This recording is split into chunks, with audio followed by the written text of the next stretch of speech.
Okay, so there are probably going to be a few people trickling in the next couple of minutes, but I want to get started now because we've promised people time, and I want to make sure. Come on in. Feel free to come in. This is Nonprofits in the Twin Cities, and what we're trying to do here is introduce you to some nonprofits that are relevant to tech in the Twin Cities, whether they can use your help as volunteers or in other ways, or whether they actually serve you. So we're going to give 5 minutes to a couple of. Can you leave that? Can you leave that open so that people know they can come in? Thanks. We're going to give 5 minutes to a couple of different nonprofits, and they can use the time for whatever they want, and give you some information about them. And then at the end, we'll have a little bit of information. I know a few people walked in today who had not signed up before. We'll try to get them in too. So let's get started with One Village Partners. So. And if you could wear that so that they can get you. Sorry. My name is Tanya Batista, and I am the Director of Finance and Operations for One Village Partners. And One Village Partners does, I got to read what they wrote up here, but it's really community-driven development in rural Sierra Leone. And so we work in some villages that don't have any electricity, no running water, or anything like that. And our staff are in a location as well that doesn't have access to internet. They travel about 2 hours to actually get to internet to communicate back to our home office in Minnesota. And so what we look for as far as help from the tech community is helping with our troubleshooting ways to improve our processes on the ground, especially since we don't have, like how can you communicate between laptops? We have about 30 staff in country that go out into the villages and then come back to the main hub. So there's 30 different laptops, people working on different projects, sharing information, sharing the evaluation information that they collect. But then they're basically taking a USB key, taking it from one laptop to the other, gathering, and putting it all together on one.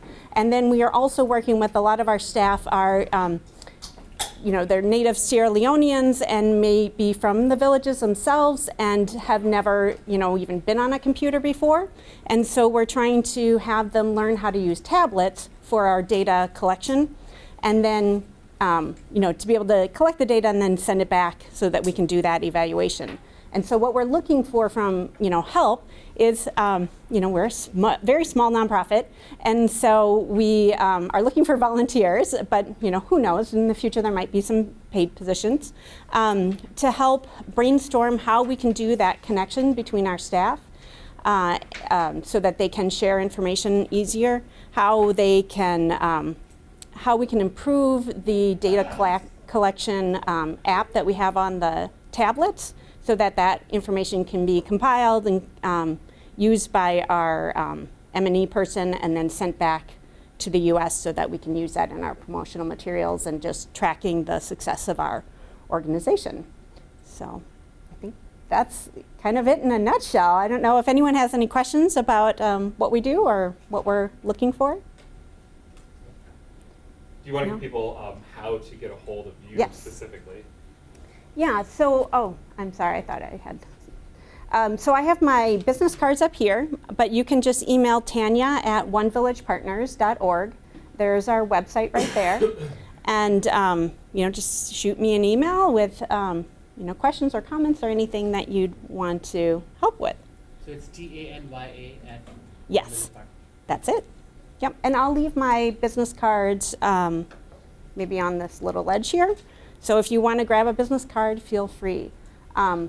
Also, my son's presenting next door after this session, so I'm going to duck out a little bit early out of this session to go help him set up. But I'll be milling around these two rooms in the next hour or two. So if you have any questions, feel free to just grab me and ask me. Is that good? I know I'm probably short of my 5 minutes, but. You're giving us 2 minutes back, so. Well, awesome. There you go. Someone else can go over. Thank you. So I wanted to let everyone know that for the speakers, there are water bottles up here, just in case. And we have Ivan with Our Data, Our Hands. And Ivan +2. Yes. And Other so co-founders. maybe you could just Yeah. pass that along. Sure. Good morning. I'm Ivan. I'm one of the 3 co-founders of Our Data, Our Hands. We're a brand new nonprofit. We've been around since the beginning of March. And we are concerned about, we're a nonprofit whose mission is to create a global hard drive that stores scientific data and other data. We were concerned about the data that's potentially being removed and deleted from government servers. We were inspired by the work that's been done by Data Refuge, by climatemirror.org. And we think there's a better way of getting the data that's currently in government servers and paid for by our tax dollars in taxpayers' hands, and not just in the US, but globally as well. James, Andrew, and I are kind of tech co-founders. We've got experience running tech companies and being part of tech companies. And the technology that we have is kind of based on open source. We're using Docker. We're using Infinite. We would like to put these hardware devices in every home and make sure that it's very easy to plug in. So because we realize there needs to be market penetration, there needs to be a lot of people using these devices, and it has to be very easy to be able to compete with the petabytes of data that governments currently store. Let's see, we're currently in alpha phase, so we have a prototype of a Raspberry 3 device with a 5 terabyte hard drive that is powered by Docker and Infinite, and also something called zero-tier networking, which is a networking layer, a software networking layer. And we realize that there are some technical challenges. So the kind of stuff that we're looking for help for I think, are kind of marketing, social media, awareness, trying to get the word out that we exist and that there's this plan to try to get data in everybody's hands. And obviously, if there is technical expertise, we're doing everything in the open source. We're running the nonprofit in an open source style, so all our minutes and our meetings are online. Any of the discussions that we've had are on GitHub. Any of the notes we've taken are on GitHub. Everything that we're creating is open source and will be available and is available on GitHub. And I am totally hogging all the time here, so you should probably say something if you want Sure. to. I think I'm done here. Yeah, you guys wanted 30 seconds. Yeah. So. I'll go for security. Yeah, Yes. that's a big one. So we have some pretty good in-house expertise already about just basic infrastructure security. But one of the risks we're worried about is sabotage, politically motivated or otherwise. And where I think we would really love some help is from organizations that have experience screening volunteers, especially organizations that have worked in politically or safety-sensitive areas. We basically are looking to put a management layer on top of Infinite, the distributed file system software, where we say, okay, somebody's got a device, they want to bring it into our network.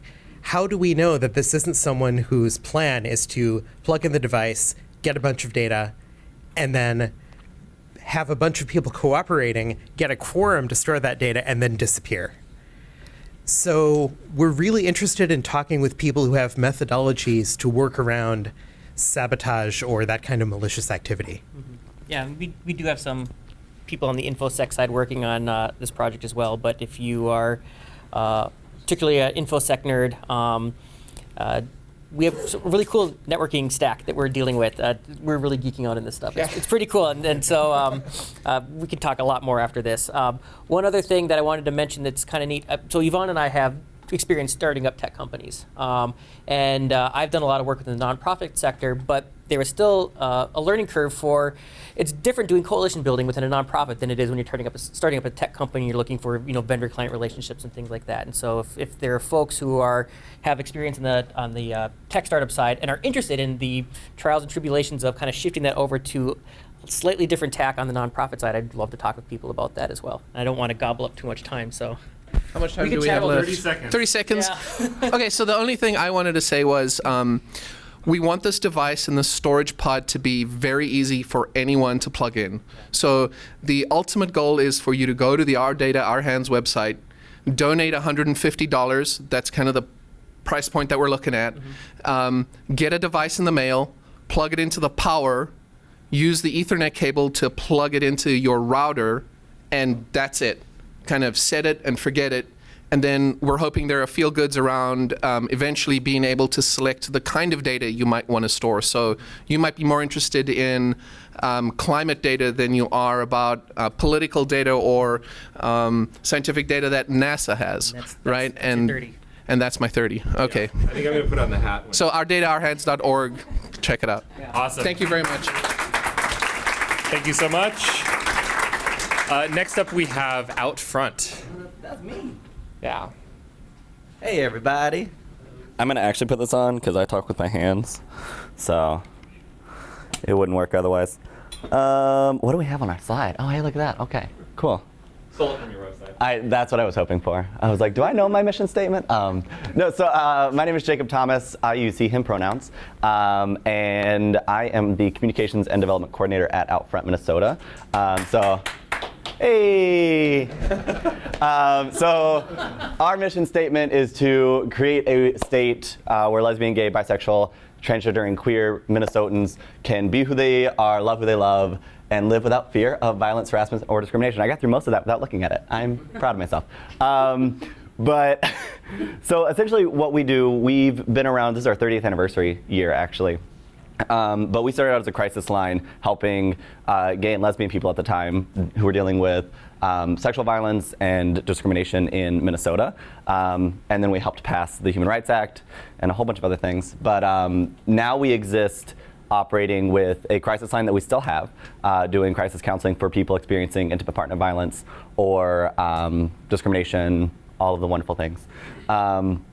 And then we have a youth in schools program, which is usually what people like to get involved in because, yay, kids.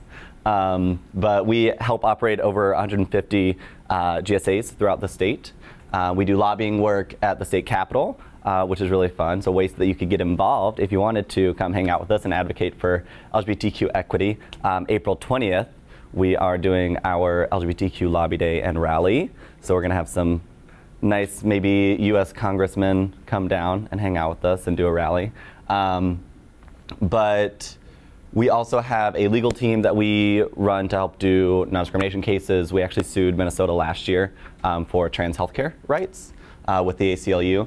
Other things. I would say, so my background, I was in the military for 8 years doing network engineering. So InfoSec and all that fun stuff is really good. And what I've noticed as like a techie coming into nonprofits, the main thing that I feel like people need in a nonprofit, especially a small nonprofit setting, is expertise, right? So for a lot of us, I'm the only one in our office who knows how to build Google Forms, or at least a couple months ago, that's how it was. So I would get emails from all of our staff saying, hey, can you put this into a Google Doc? I'm like, it's literally an upload button, it's fine. So I think training non-techies to do tech work efficiently and properly when their entire world is doing crisis management. Like they have no idea about, collating things and uploading things to a server and all of this, let alone coding or fixing something on a website. So I feel like a lot of people can help do that, right, in our tech worlds, and helping provide full solutions. For a whole, swath of things, right? For a lot of us knowing how to put together workflows and things that work together, or tech solutions, software, other pieces, to do really good work easily is where I feel like the tech community can come in and help. Other volunteers, if you want to do stuff like that with OUTFRONT, I would love it because I hate being the one to do all of our tech. But I don't have any cards on me because I found out yesterday about this and I didn't make any new ones. But J Thomas at outfront.org is my email, or you can visit us on Facebook at OUTFRONTMN, or outfront.org is our website. The end.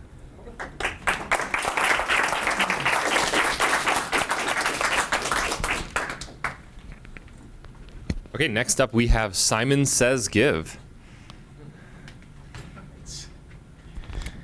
Hey guys, my name's Lou Abramowski. I'm the vice chair at a nonprofit in town called Simon Says Give, and Beyond in town now too.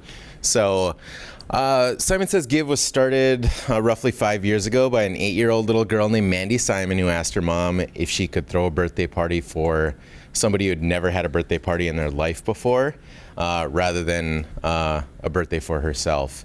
Of course, Dina, her mother at the time, was just like so touched by that. And then afterwards, Mandy was like, that was really fun. I'd like to do that a lot more.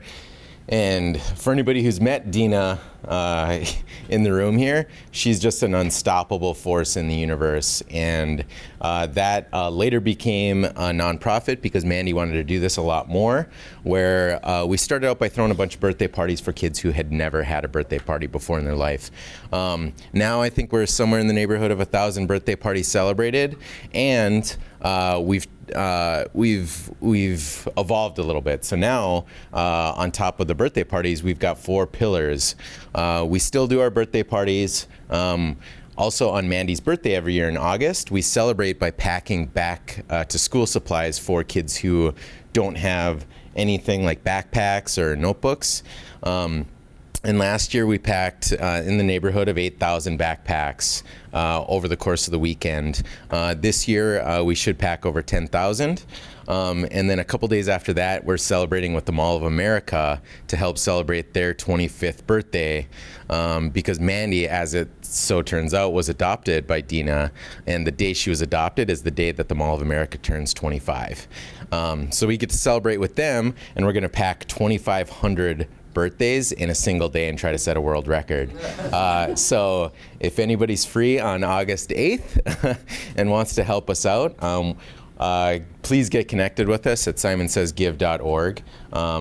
But in the meantime, I know we're here to talk about tech. My position at Simon Says Give is the vice chair, and I look after marketing and tech.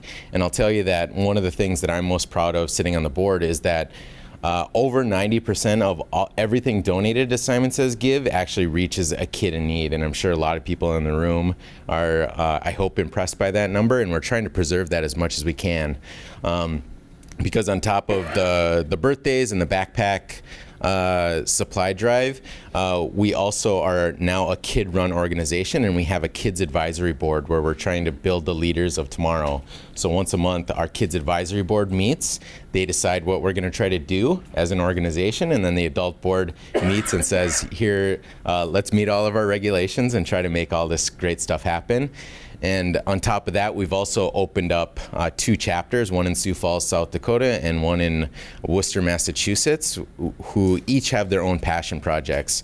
And this is slowly but surely, as a lot of people in this room know, has started to become a little bit of a technical and marketing challenge. And one of the things that I work on, because we are a working board, is automating a lot of this stuff. So automating a lot of the stuff on tech, automating a lot of the marketing. I am doing a talk after this in Texas, I think, on putting together just the anatomy of a really great automated social strategy. So if that's of interest to you, I'd love for you guys to join me. But if you are interested in seeing some of the ways that we have been able to sustain this like 90% number, feel free to reach out, and I can share a couple of the things that we've done on our website and a couple things that we've done on the social side to expand as quickly as we have, as Mandy approaches her 14th birthday now. So anyway, simonsaysgive.org is the best way to get in touch. Otherwise, catch me at the next session, and or I'm happy to give you a card here. Thanks, guys. Okay, next up is Find Your Power.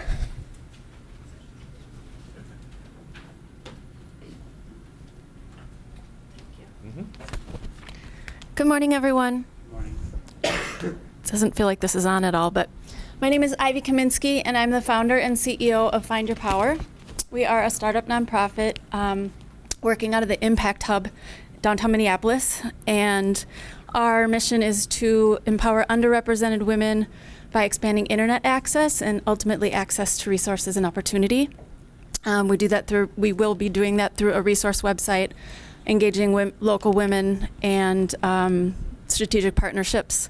We are going to be beta testing our website, which we are yet to build here locally first, and then take that to developing countries, first South Africa, which is where I studied. So that's a little bit about what we're doing. Let's see, so what we're looking for right now, our connections, as far as tech and entrepreneur, the tech and entrepreneur community goes, we could really use support in surveys, and we really need connections with some local organizations that serve underrepresented communities and populations, such as immigrants, such as maybe domestic violence kind of shelters, maybe homeless.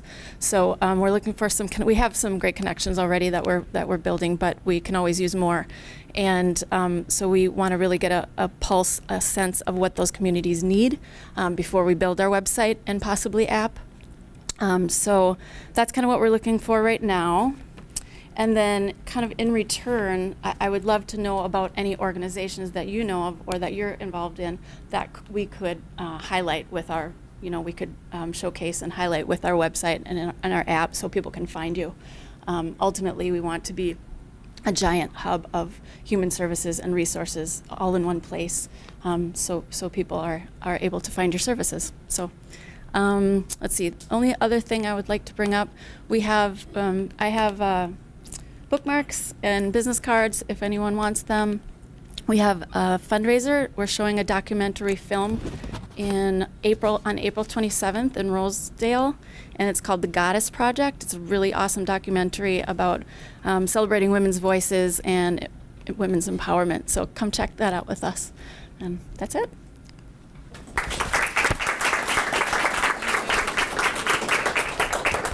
Okay, so I guess this would be a good time to mention, a friend of mine wanted me to mention the Nerdery's Overnight Website Challenge. It's 48 what? 48. Is that the one? No, sorry. Oh, well, so the idea behind this is that the Nerdery brings people and they do websites pro bono for organizations. So if you Google for Nerdery Overnight Website Challenge, you can find some more information on that. That might be useful to some of you or some people that you know. The next person is me. And I also need to keep myself honest. So here we go. Okay, so I am here with Free Geek Twin Cities, and we are an electronics recycler. So what does that mean? A lot of electronics recyclers take computers and then they part them out and make sure that the plastics, the LCD panels, the circuit boards don't go to landfills. And that's really good work. Now, some electronics recyclers go one step further and they say, okay, how can we save the energy that it would take to recycle this? And they reuse as much stuff as possible. And that's awesome. What we try to do is we try to take that technology and get it into the hands of people who need it. So that could be a student who now has a laptop to work on her schoolwork. That could be a family who's getting their first computer. That could be somebody who is trying to get back on their feet with a job training program. So when you donate a computer to Free Geek, suddenly your old technology that you're throwing away becomes opportunities for somebody who needs it. And I think that's really cool. So where we need, so Free Geek Twin Cities has been operating for about 7 years. And we're a pretty small organization. We have 2 paid staff. And we run 5 days a week. We run a thrift store. And we have several hundred volunteers that work with us every year. What we're trying to do is we're trying to expand our reach. And we need to do 3 things in order to do that over the next couple of years. We need to increase the quality of our donations. We need to improve our processes for handling donations, and then we need to find partner organizations that can help us get technology out into the community. And so increasing the quality of donations. We get most of our donations from households right now, and that's great. A lot of people are involved. We have a lot of interest. Unfortunately, if you're like me, you don't donate your computer until it's pretty old, and a lot of times we get a lot of things that we just can't use. You can't give somebody a 10-year-old computer and say, hey, work on your schoolwork with this. So we're trying to move toward more small business donations. So if you're a small business owner or you know somebody who has computers that they are looking to donate and donate to to somewhere where they can make an impact, contact us. We'd love to have your computers as donations. Second, we need to improve our processes for handling computers. Our shop, you all should come out and volunteer. It's a really great time. But our shop kind of looks like the shop in your basement. It gets the job done, but we can't process a massive number of computers with it. So if you have experience in process engineering or are really interested in organizing and turning this into a helping us turn our organization into a well-oiled machine, we would love to have your help with that. And then finally, we're looking for organizations who can use computers. If you do a job training program, if you work with children who need technology, if you help immigrant families who are just getting here get on their feet, we want to talk to you because these are the ways that we can have the technology that we reprocess make the most impact. And finally, we love volunteers. We always have a need for volunteers who are technically competent. That's everyone in this room. So come out, join us on some Saturday. We'd love to have you. I will be around after the session. You can talk to me. freegeektwincities.org is the website. And yeah, let's do some good. Where's the store? The store is on 26th Street and Hiawatha-ish in Minneapolis. Behind the bowling alley. Yeah, behind the bowling. Memory Lanes. If you know where Memory Lanes is. Yeah. So this is kind of a question for everybody in the nonprofit space. Is there a Geek Squad for nonprofits in Minnesota? I mean, the Minnesota Council on Nonprofits has a page on IT best practices, and that's it. And it seems like that's kind of, other than Lewis, it's kind of a thread that's running through a lot of the conversations is that, well, it sure be nice to have some help. And that's kind of where the Overnight Website Challenge sprung from, was the fact that, hey, let's get all these people together to build sites and so on, and they kind of own that process. But then, thinking about how do I use voice over IP and what do I choose? How do I use Google, whatever, fill in the blank? How do I use, there's like 87,000 different tech platforms that people can choose. And what should they move toward, and how do they train themselves, and where do they get the help stuff? Maps for nonprofits did fill that niche for a very long time. They still kind of fill that niche, but I feel like my experience is that they're a lot more big scale now, and so like really small scale nonprofits, that there's an opportunity there for someone to do something. You said maps for nonprofits? Maps for nonprofits, yeah. Okay. There are some smaller groups that do service the nonprofit sector for IT, but I think there's an opportunity there for someone else to fill up more of that space. Yep. So just really quickly, that is one of the things that our sister organization in Portland provides to small business and nonprofit communities. We're not there yet, but that's eventually something we'd like to provide. And I am over my 5 minutes, but part of that's your fault, and that's okay. So we had some people. We had some people come in. That's all we had for the scheduled people. We had 2 organizations who wanted to come in. Vegan Outreach graciously donated use of their computer for an hour. So there you go. All right. Here.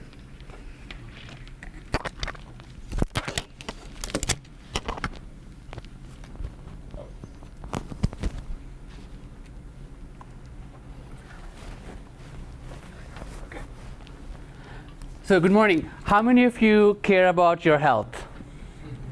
How many of you care about the environment? And how many of you want to build a more compassionate and a just world? If you care about all these 3, go vegan. I'm Jyoti Chawla. I'm a registered nurse, and I became a nurse in memory of my mom who died from heart disease.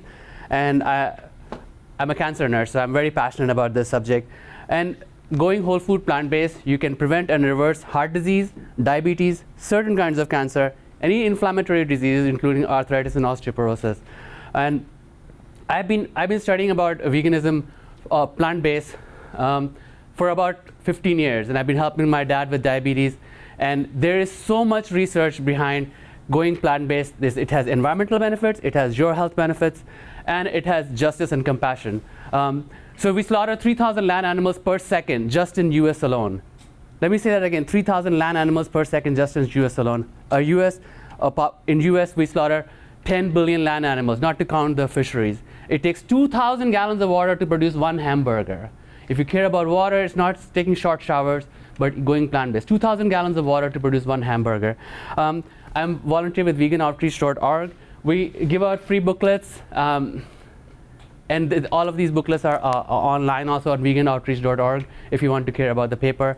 But this is information about how to go, the substitutes, the plant-based meat substitutes available, various ways you can promote veganism in yourself, and also help your environment. How many of you are vegetarians or vegans, or ever tried being vegetarian? Oh, we've got a great, look around, you have a great resource. And it's all about, we talked about women's rights, we talked about recycling. Going plant-based touches so many components in this world. It's unbelievable. It's all about justice. It's all about caring for the environment. There's a whole bunch of resources. I know you can go to veganoutreach.org, but quickly, I know we're running out of time, but let me just give you some of the resources. Of course, veganoutreach.org, there's a good documentary called Earthlings. Please watch it. It's available on YouTube. How many of you have watched Forks Over Knives? Please watch Forks Over Knives. It's from a health perspective. Based upon the research called the China study for preventing and reversing heart disease. All of these are resources. And also there on YouTube, if you type in What the Health, just What the Health is a new documentary has come out. A lot of clips are available online. And Eating You Alive, that clip is also available online. We give out free booklets for you to hand out.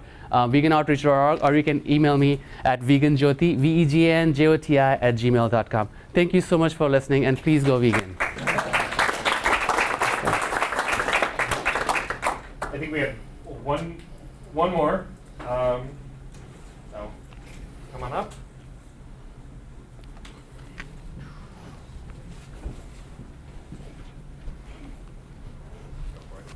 And can we get the microphone? Oh, so sorry. Yeah.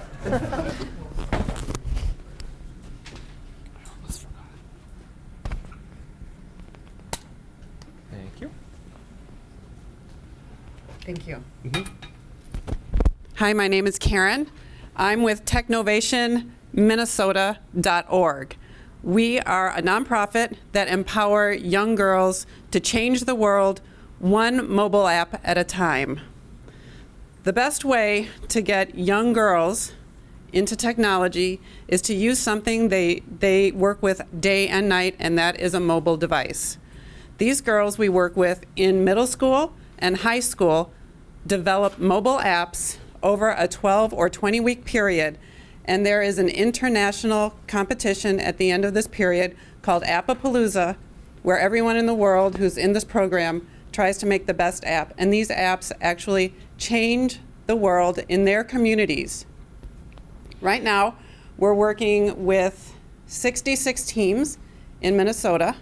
Most of them, 50 of them, are in the Twin Cities, and the rest are in Rochester and other places in Minnesota. We're getting ready for our big Appapalooza extravaganza in early May, and we need volunteers. These volunteers will be working the day of Appapalooza, and we need judges, at least 100 judges, to judge these applications that they've built. These girls are working their butts off right now. They have to learn to code, come up with an idea for an application on a mobile device that will fix a problem in their community using one of the 6 United Nations groups of problems that they're going to try to solve. It's energy, it's recycling, it's community-based, teaching, education. These girls are coming up with their own ideas. They're innovating. They're learning to code during this period, designing, testing, and then trying to bring it to market with a development plan, with a business plan, doing all of this in 12 weeks. It is one of the most amazing things you can watch when these girls get up on the stage, show you their app, and pitch it to you like it was, like they were on TV. They all have to come up with this themselves, and it's an amazing process to watch and be a part of. Please go out to technovationmn.org. If you're in technology and you want to work for 1 week, it's about a 1-week, 10-day obligation at the very end to judge all of these applications online, their YouTubes, and you get to look at their code. And we need judges and we need people to work that day, and I think it's May 7th that the whole thing pops off in Appapalooza down at the convention center. We would love your help, and if you know anybody else, sign them up. It is an amazing day to work with these girls. Thank you. Okay, did we have anybody else who walked in who wanted to speak about their organization? Okay, so we've got just a few minutes left. Was there anybody who had any questions for any of the organizations that presented? We can open it up for questions. Okay, seeing none, I'm going to put together a listing of everybody who's presented today. For those who had a slide, if the information on how to contact you on the slide, if you want that to be expanded, send me an email. There will be a website with everybody. There we go. Website with everybody's contact information up here, and what you're looking for. And those that walked in, send me an email as well. If you want the link, and you can just shoot me an email right now, do that. I'm on Twitter. So thank you guys so much for coming. It's very heartening to see so many people want. Yes. So just to talk about the comment of tech resources for nonprofits, just in general. Minnesota Council of Nonprofits puts a tech conference on every spring. That happened about a month and a half ago. There are a lot of good resources there. So if you're a nonprofit, you're looking for to collaborate with other nonprofits for tech help or to find vendors who cater to the nonprofit community, that is a great conference to attend, and it's not too expensive if you're an MNCN member. So you can also sponsor and have yeah. a booth and table there to help sell your wares to the nonprofits. Yeah, so that's a good tech resource. Mhm. Yep. Oh, I'll just add on to that. They do have the free lunches as well, networking lunches at the MCN. And so I know there's, and I'm totally blanking on the name, and I was trying to search for it to find out, but there's a new tech networking community that's here in Minnesota that just started like a couple months ago. I just talked to them at that conference. And they are presenting at a couple of the different sessions at the communications networking lunch at MCN. Excellent. Yes. I'll just add on to that. So I lead the Nerdery Foundation, so we run the Overnight Website Challenge. And then this year we're also expanding into other ways to connect tech volunteers with nonprofits who need help. So probably early summer we'll actually have an online matching program where you can go in and put in a profile and your technical skills, and then get matched up with a nonprofit who's to find a project that they need done. So if you're a nonprofit, get ready to create a profile. If you're a technologist, get ready to create a profile, because you'll be able to match up on your own without having to wait for the annual Overnight Website Challenge. Cool. And can both of you send me emails about that, and I will put it up on this website so that people can have access to that information after the session. So, okay. Again, thank you everybody so much for coming. This is the first year that we've done this session. I would love feedback on what you liked, what you hated. Contact information is there, and like I was going to say, it's very heartening to see so many people interested in making a difference in the tech community. So, okay, thank you guys.